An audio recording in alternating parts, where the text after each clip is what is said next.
E aí, pessoal, tudo bem? Olá, olha nós aqui outra vez.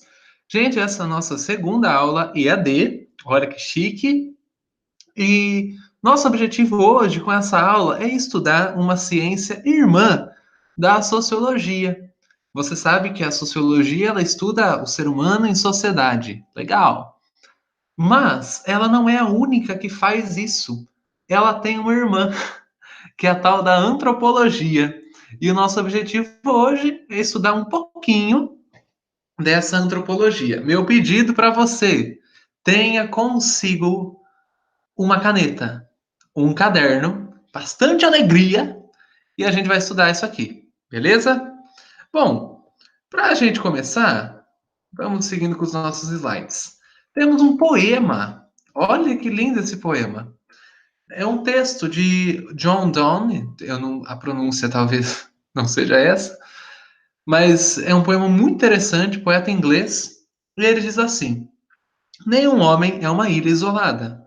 Cada homem é uma partícula do continente, uma parte da Terra. Se um torrão é arrastado para o mar, a Europa fica diminuída, como se fosse um promontório, como se fosse a casa dos teus amigos ou a tua própria casa. A morte de qualquer homem diminui-me, porque eu sou parte do gênero humano. E por isso não perguntes por que os sinos dobram, eles dobram por ti. Esse poema é interessante em vários aspectos, muitos, mas ele começa com uma verdade que para nós é o objeto da nossa análise hoje. Ele começa dizendo: nenhum homem é uma ilha. Nós somos todos parte de um continente. De um jeito que o afastamento, a morte, o distanciamento de uma única pessoa afeta todo ser humano, todo o conjunto humano, porque nenhum homem é uma ilha. Por que começamos com este texto? Porque em sociologia e antropologia nós estudamos o homem deste jeito, nesta perspectiva. Não é o homem isolado dos seus espaços ou das suas pessoas. É o homem em comunidade. É o homem com a humanidade, porque nenhum homem é uma ilha. Bom, com isso eu fico aqui, ó, partindo da nossa definição do que é o ser humano. O ser humano é um ser social. Nós vivemos em sociedade. Não existe ser humano isolado, em hipótese alguma. Todos têm um mínimo de contato. E agora veja como o nosso objetivo com essa aula, com essa disciplina é importante. Coloco aqui uma situação hipotética. Você tem essa pessoa numa festa e ela está se divertindo. Pá, ela dança, ela come, ela conversa. E um grupo de cientistas vai estudar o que está acontecendo com esse indivíduo na festa. O biólogo vai estudar o quê?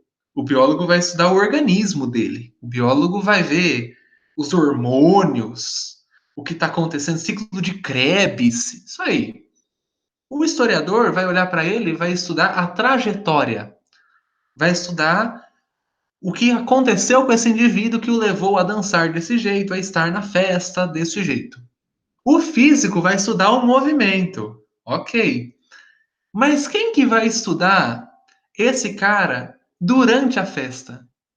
Quem vai estudar o motivo dele conversar com certa pessoa, ou a preferência dele por uma música, por que ele escolhe alguns passinhos e não outros? Quem estudará a relação dele com o meio neste momento? Quem fará isso é o cientista social, é o pesquisador da sociedade, do ser humano enquanto um indivíduo coletivo. E aí está as ciências sociais. Elas são esse ramo do conhecimento que estuda as interações do homem com as suas relações sociais e culturais. Ou, dizendo, como o ser humano se relaciona com os outros e com a cultura. E quais são os métodos que nós usamos em ciências sociais? Basicamente, observação e análise. Nós, para estudarmos o ser humano, observamos ele e analisamos o que nós percebemos. Isso é o básico. Nós não usamos métodos de outras ciências, por exemplo, não usamos o método da química Nós não usamos o método da geografia, nós usamos este método, observação e análise.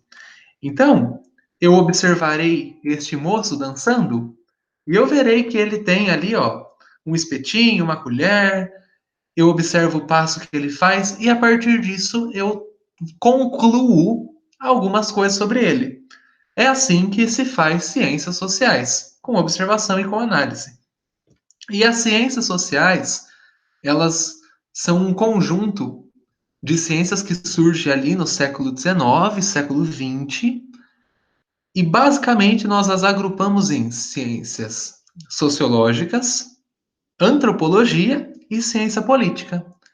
Em outras aulas, nós já vimos a origem da sociologia, né? Na aula de hoje, nós veremos a antropologia. E em algum outro momento, a gente vai observar um pouquinho para o cenário da política, o que também é muito legal. E aí, caminhamos. Antropologia, o que significa essa palavra? Essa palavra é a junção de dois termos em grego. Olha que chique. Você pode agora usar algumas palavras em grego no seu vocabulário. Antropo significa homem. Logia significa estudo. Antropologia é o estudo do ser humano.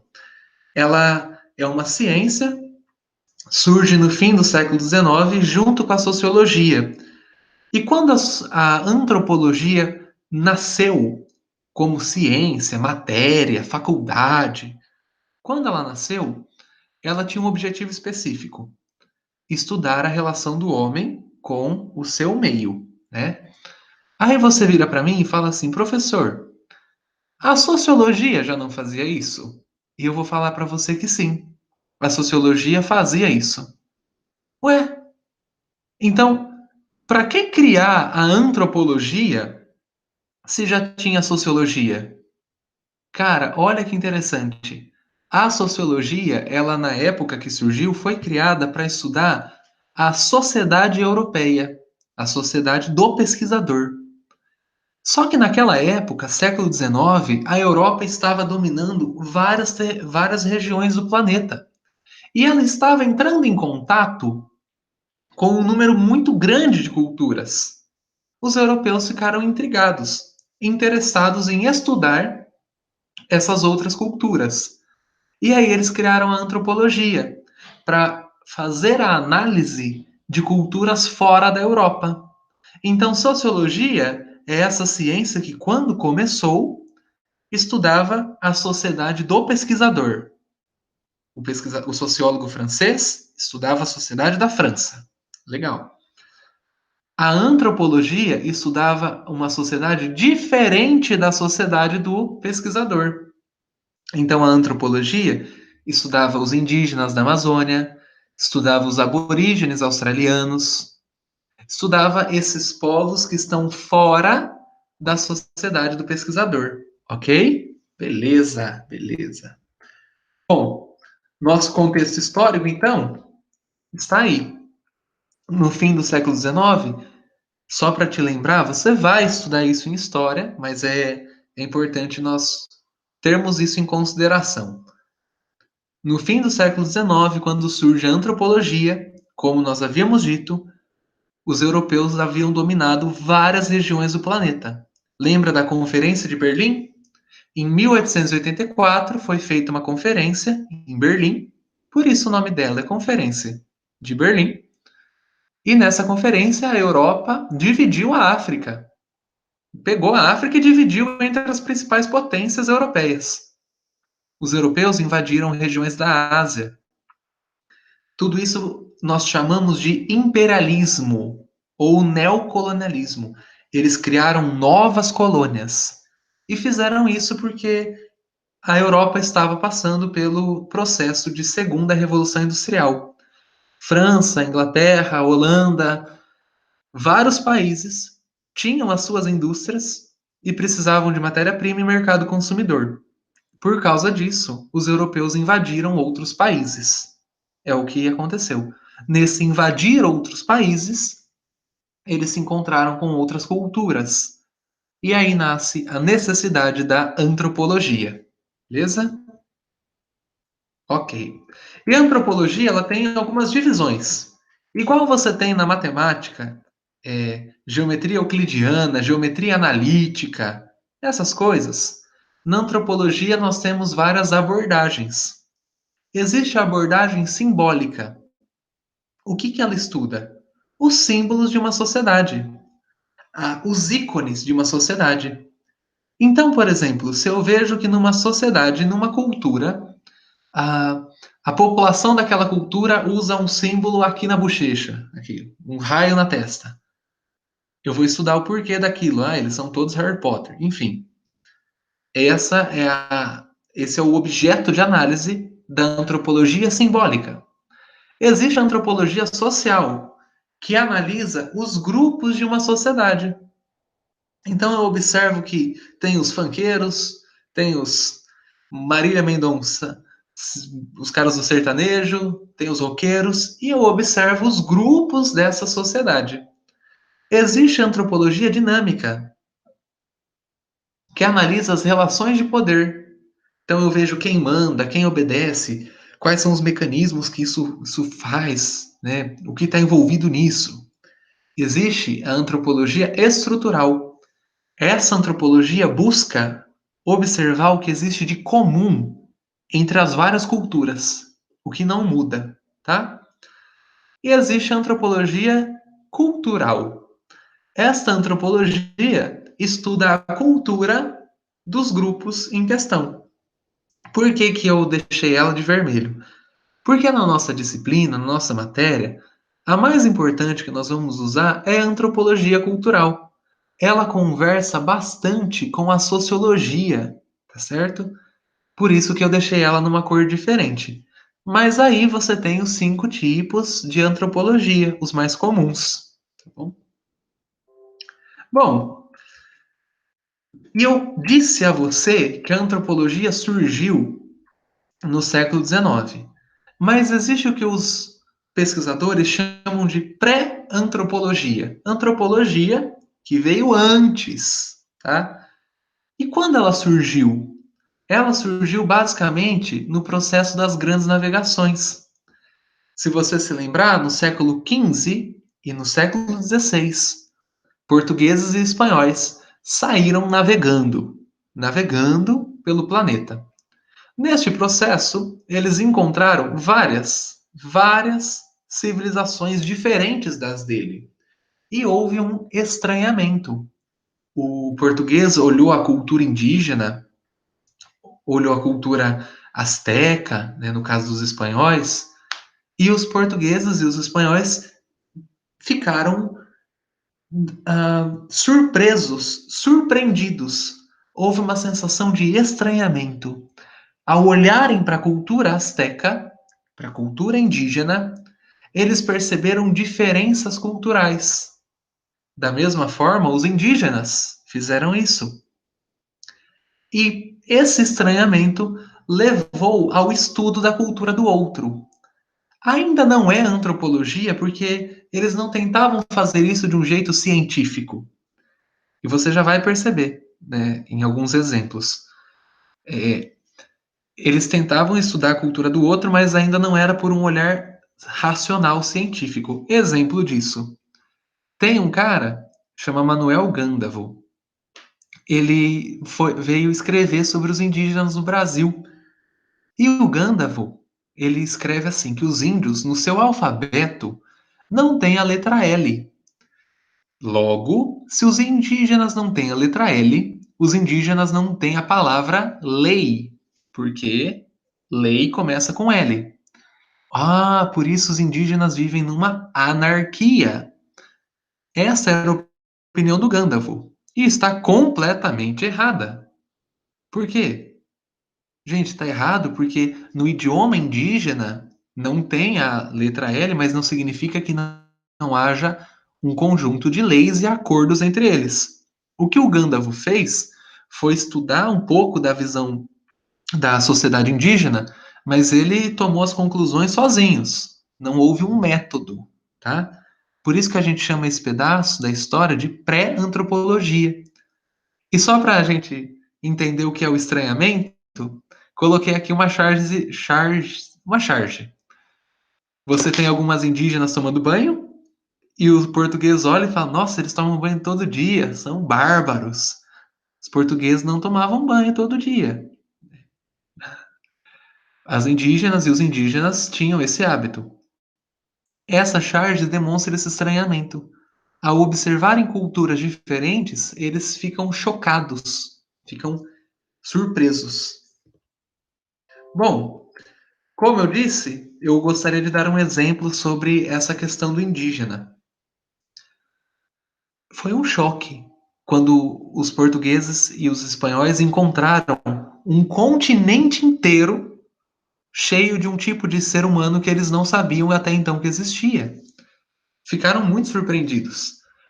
Tão surpreendidos que houve até a discussão se aquele tipo de ser humano que estava na América, se ele era humano mesmo, filho de Adão, porque era o padrão que eles usavam na época, é uma época religiosa, ou se ele era um animal, no máximo um animal, no mínimo filho da serpente.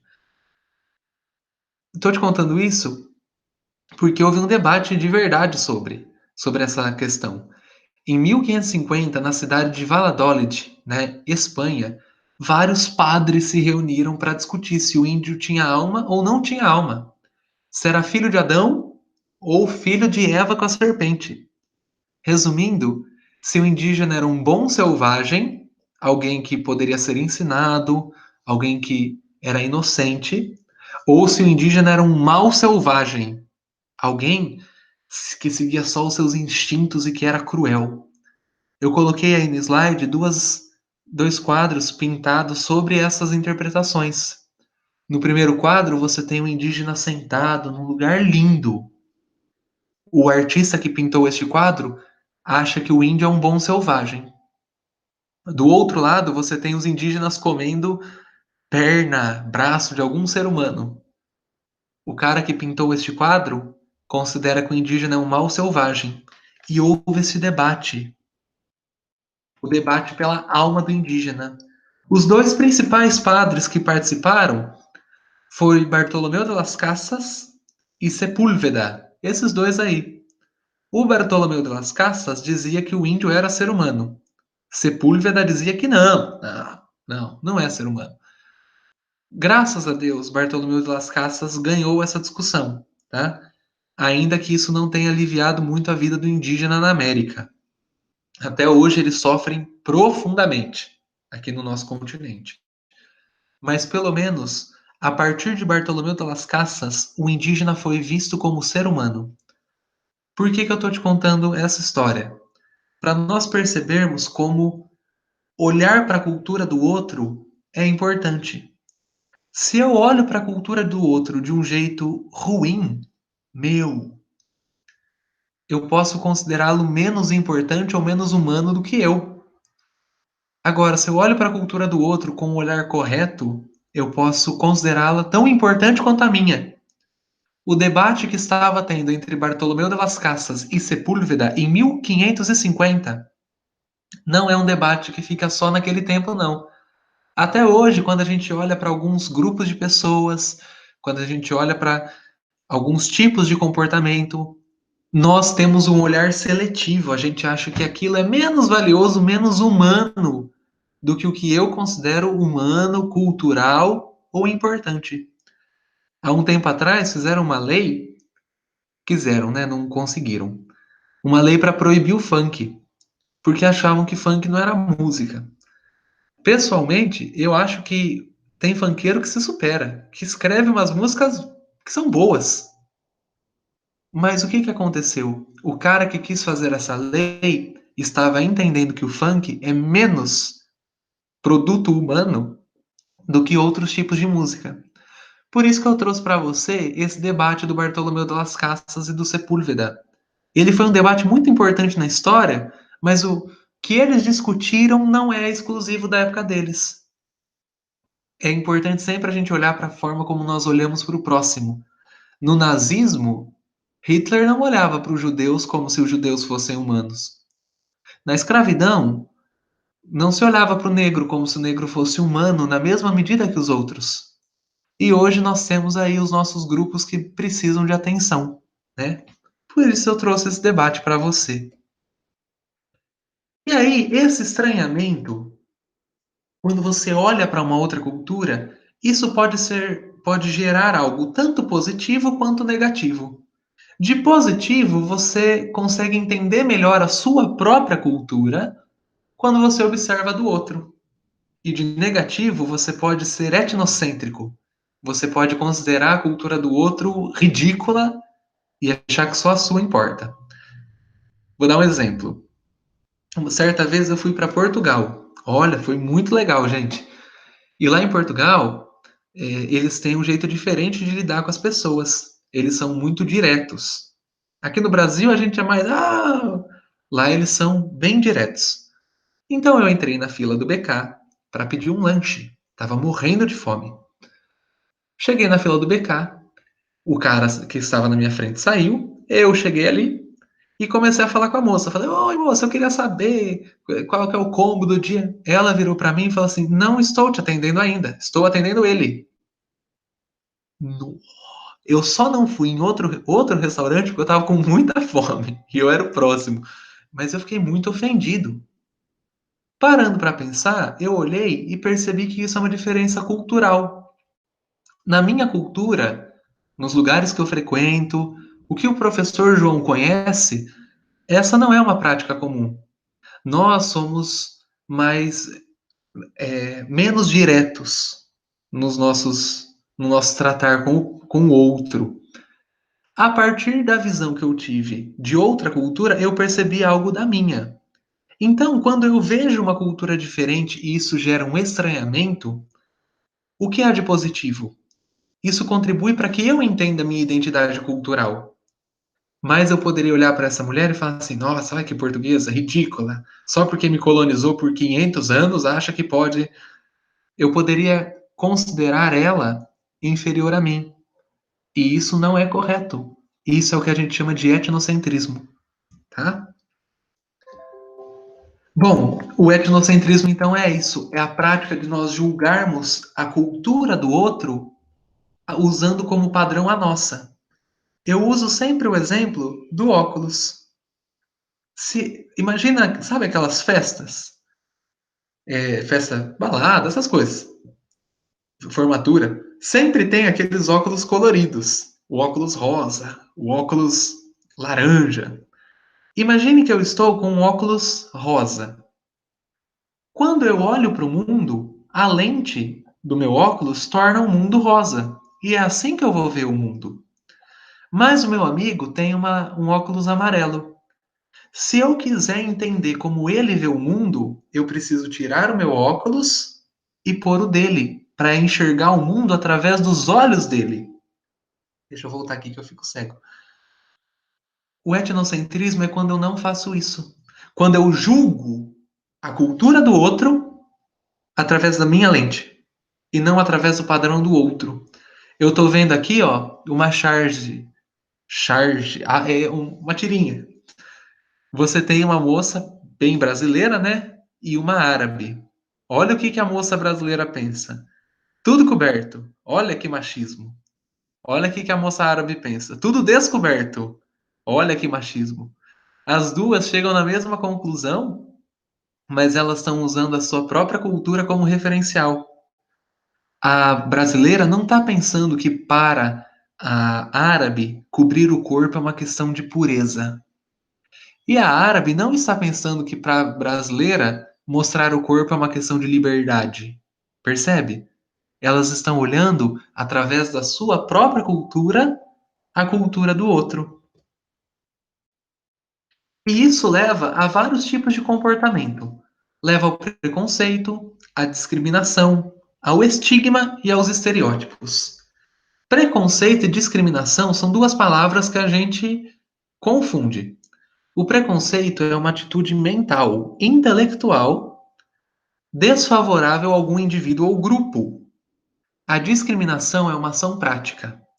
Então, por exemplo, eu, João, não gosto de corintiano, o que é mentira porque eu sou corintiano.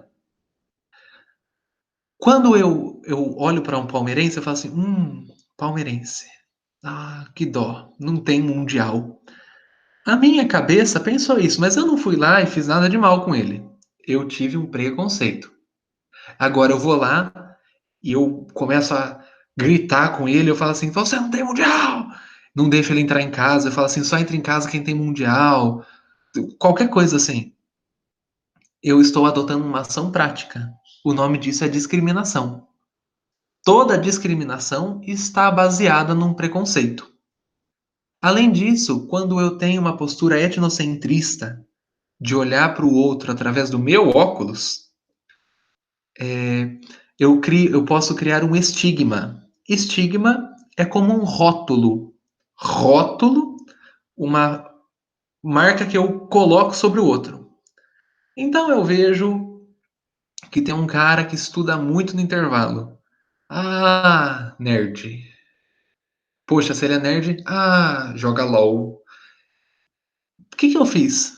Eu criei uma imagem sobre ele. Criei uma imagem sobre ele, coloquei essa imagem nele e pode ser que ele não jogue LOL. Pode ser que ele não seja nerd, né? Mas isso é o estigma, uma imagem que eu atribuo ao indivíduo. E ele se parece muito com o estereótipo. O estereótipo é uma imagem que eu tenho sobre alguém, não que eu impus, mas que eu aceitei, que foi criada e eu aceitei. Um exemplo de estereótipo. Ah, muito tempo atrás, o pessoal olhava para mulher andando na rua à noite e falava: eu sei o que ela. Nem conversou com a mulher. Mas havia a ideia de que mulheres andando sozinhas à noite, não era para coisa boa. Isso é um estereótipo, uma marca feita que a gente aceita e continua a passar, tá? Todas essas variações do etnocentrismo têm a mesma base, quando eu não entendo a cultura do outro pelo seu próprio referencial. E nessa primeira parte do vídeo, vimos isso. Na segunda parte do vídeo, nós veremos as teorias antropológicas. Teorias que surgiram sobre a antropologia. E é muito legal. Mas o que eu vou pedir sempre: anote as suas perguntas, suas dúvidas. Nós estamos juntos para aprender juntos. Então, se você tem alguma dúvida, anote, tá certo? Vai ser um prazer poder te ajudar a responder ela. Até a nossa próxima aula, nosso próximo vídeo. Que Deus nos abençoe. Certo, pessoal?